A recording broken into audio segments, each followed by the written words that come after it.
नमो देव्यै महादेव्यै शिवायै सततं नमः। नमः प्रकृत्यै भद्रायै नियताः प्रणताः स्मृता।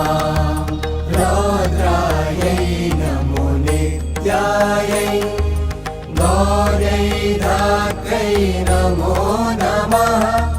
ज्योत्स्नायै चेन्दुरूपिण्यै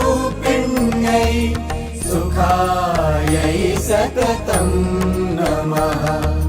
कल्याणै प्रणतां वृद्ध्यै सिद्ध्यै